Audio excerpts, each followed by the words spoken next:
Ce jeudi, nous entrons dans le Trideum pascal. Trideum, ça veut dire 3 jours.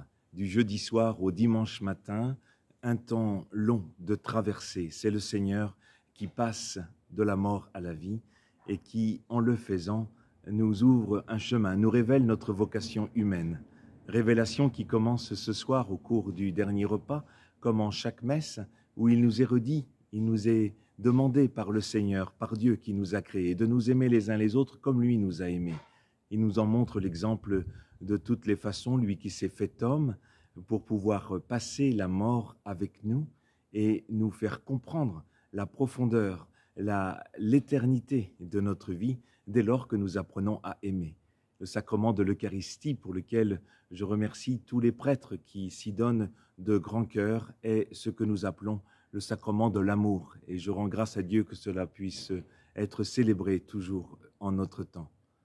Et entrant dans ce chemin, nous affrontons bien sûr l'épreuve terrible que les uns et les autres peuvent traverser, l'épreuve que le Seigneur lui-même a traversée avec la croix, et nous le regardons porter cette croix, affronter cette épreuve, sans se détourner de l'amour, avec la même confiance obéissante envers le Père, sans se détourner de cette vocation humaine qui est la nôtre. Alors nous lui porterons demain soir toutes nos intentions, là où ce chemin est difficile, ce chemin est particulièrement douloureux.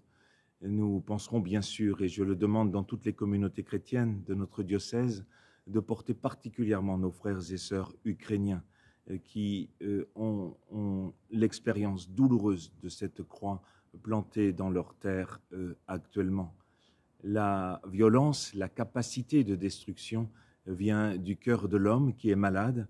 Le Seigneur, Dieu, s'est fait homme pour que ce cœur soit guéri, ce cœur soit sauvé. C'est son cœur qui guérit le nôtre.